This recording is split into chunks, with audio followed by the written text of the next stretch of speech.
Good morning. Thank you for starting your day with Good Day Charlotte. Dr. Matthew is going to weigh in and tell us why separating the fact from fiction when it comes to intermittent fasting.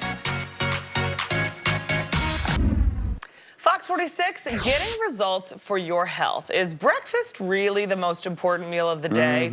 America's TV doctor, who is in real life, a real life doctor as well, Dr. Oz, recently said no, and that has everybody weighing in. Oh, man, this has got me all sideways this morning. We got Dr. Deb Matthew, who is our TV doctor, but also a real doctor, looking for wellness. Good morning, Dr. Matthews. Good morning. Oh, my gosh. What side of this argument? First of all, you brought breakfast, so this is hard for me to say breakfast isn't important when you brought it in front of us. What side of the argument are you on? Yeah, I'm with Dr. Oz. We should cancel breakfast. What? There's a lot of research on intermittent fasting, and it's like the hottest diet craze around right now. A lot of people are trying it. And intermittent fasting is when you eat your meals in an 8-hour window, and then you fast for the other 16 hours overnight. You could even fast for 12 hours overnight.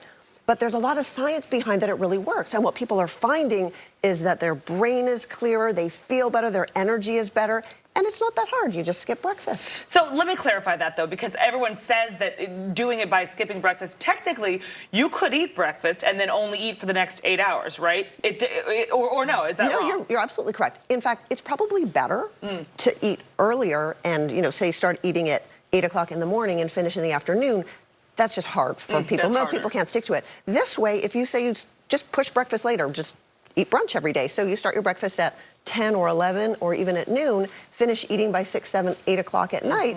It's really doable. It's not that hard. Well, there's a couple different options. I think a lot of people think, oh my gosh, I'm going to starve. I'm not going to be able to make it. And you have to start with baby steps before you get used to it. But I know there's a 5 and 2 and an 8 and 16. Yeah. I've heard different numbers. What is that? Numbers. So 5 and 2 means that you eat regularly for 5 days a week, and 2 days a week you fast, which means you eat less than 500 calories. Okay.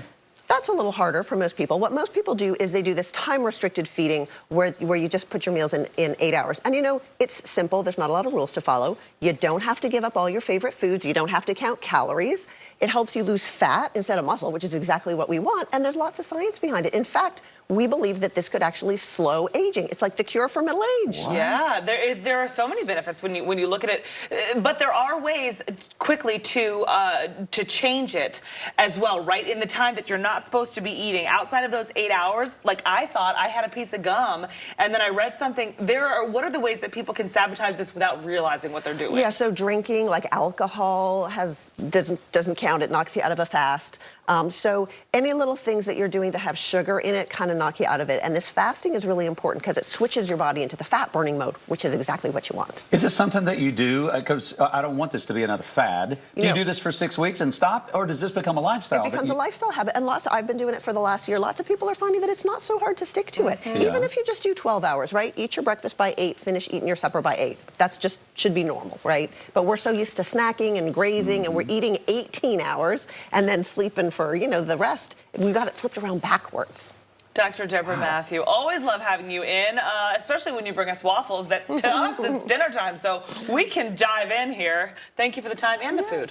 Thank you. Appreciate it. After the break, I want to figure out how does intermittent fasting work when you get up at 2 o'clock in the morning. I know. We need it catered to us.